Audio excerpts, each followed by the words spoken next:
Hello, Rick here with a bit of a different Starship Legacy video. Rather than this time picking a single name with a long and storied history, I thought it would be a cool idea to pick a concept and look to vessels named in that theme, beginning with that which Starfleet was founded for: exploration.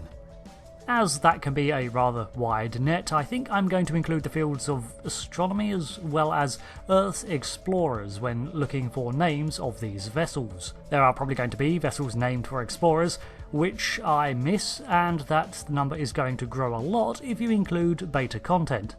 So, we're starting with one of Janeway's old vessels, the USS Albertine, NCC 42995. The vessel was an Excelsior class that Ensign Catherine Janeway served on as a junior science officer straight out of the academy. It was under the command of Captain Paris for a time, and it served on several more expeditions long after the captain became an admiral, and instead manned a desk in San Francisco. It reportedly survived the Dominion War, and was named after the Arabic astronomer who is regarded as the Ptolemy of Arabs during the 9th and 10th centuries. In the mid-23rd century, there was a USS Aribata, a vessel which Christopher Pike served on for a time before his transfer to the USS Enterprise. This vessel was named for the Indian astronomer and mathematician of the 6th century. However, the name itself was a misspelling of Aribata. What cheek, you'd never catch me misspelling anything. There was an SS Beagle, which was a Federation, not Starfleet, vessel named after the HMS Beagle that took Charles Darwin to explore the South American coastline and study the wildlife of the Galapagos Islands, leading to the progression of our understanding of natural selection and, over the long term, evolution. In the year 2390, the USS Ibn Majid NCC 75710 encountered a race of androids, but was directed by Commodore O of Starfleet Security to destroy the vessel and its occupants as part of a long-term Romulan operation to stamp out development of such synthetic life.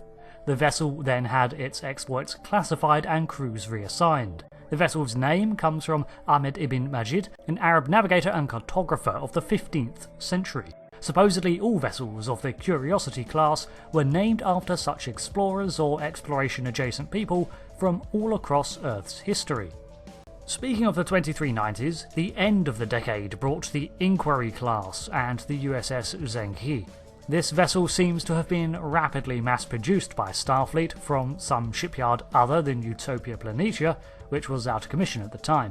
Supposedly one of the most contemporarily advanced ships in the fleet, the Zhenghe was named for the historical Chinese admiral Zhenghe, who spent some time commanding fleet expeditions between 1405 to 1433. This resulted in the publication of lots of rather useful navigational charts.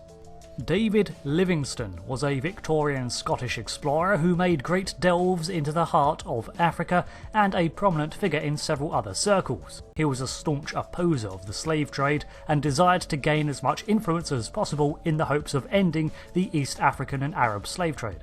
There was a USS Livingston NCC 34099, and it was an Excelsior class on which Kyle Riker, William Riker's father, served in 2355. This vessel, like many Excelsiors, was rung for every year it could give and was still in operation in the 2370s, but seems to be named after a different person. Nevertheless, on the off chance that it's not, I'm adding it here. The USS Magellan NCC 71820 was a Galaxy class that fought in the Dominion War, making up part of one of the Galaxy wings in the Battle of Operation Return. During this period of turmoil, it seemed to have returned often to Starfleet exploration and been the vessel responsible for first contact with the Evora in 2372. There was also the NCC 3069. Nice. It's named after Ferdinand Magellan, a Portuguese explorer who took an expedition into the East Indies in the early 16th century. Although he died in 1521, the first circumnavigation of the Earth was completed by Juan Sebastian Elcano, when he took command to complete the trip. Speaking of going round the entire planet, Englishman Sir Francis Drake in 1580 became the first explorer to successfully complete the feat in a single expedition, whereas Magellan and Elcano had made the Odyssey in several trips and both been in command. Drake did it in one. As with others on this list, there have been several USS Drake ships. In 2364, Commander Riker was offered command of the USS Drake NCC 20381, a Wambudu class, which looks like a little chibi Galaxy class. Again, there are a myriad of other vessels named for the USS Drake, enough to do its own legacy video in the future. Next up, we have the USS Copernicus NCC 640, named after the Polish astronomer and mathematician. This guy famously, or infamously at the time, worked out that the Sun was at the centre of the solar system, not the Earth. This was published in the Revolutions of Celestial Spheres, and a major component in shaping future scientific understanding. There have been several vessels of this name from different eras, but both being Oberth class. The NCC 640 of the late 23rd century, and the NCC 58637 of the TNG era. Next up, we have several vessels to bear the name Armstrong, named of course for Neil Armstrong, the first man to set foot on the moon. There was an Oberth class around 2369, but this didn't last into the 70s, as the next USS Armstrong, NCC 57537, was a Challenger class. 2372 saw this vessel taking a beating alongside the USS Drake during the brief Klingon Federation War, but it survived its encounter. There have been several vessels to bear the name Gagarin, both as the USS Gagarin and the USS Yuri Gagarin. These are named after the first man in space, Russian cosmonaut Yuri Gagarin, in 1961. The vessels were the USS Gagarin NCC 1309 in the mid-23rd century, a vessel which took part in the Klingon War and was lost in 2256 with all hands after a Klingon attack on it and its fellow vessels, the USS Hoover and Morocco. Then there was the NCC 25306 in the 24th century, which was assigned to patrol the neutral zone, and Memory Beta has like at least 7 other vessels with this name.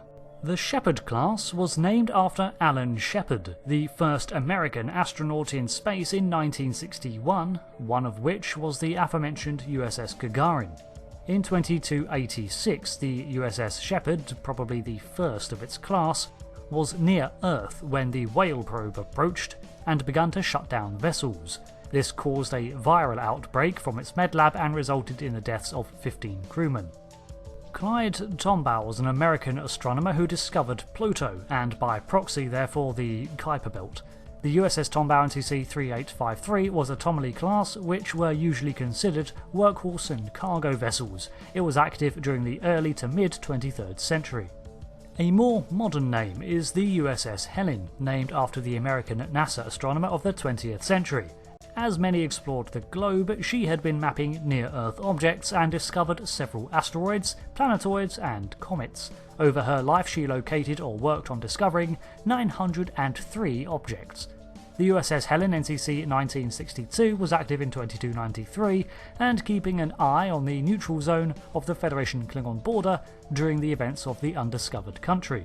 As I said, there are probably some that I missed in canon and undoubtedly many more in extra-canonical sources that I haven't even mentioned, so if you can think of them, let me know. And in a similar theme to this one, I intend to take a look into Starfleet vessels simply with alien names. After all, the UFB is supposed to be an interstellar organisation, so why are there so many ships with Earth names?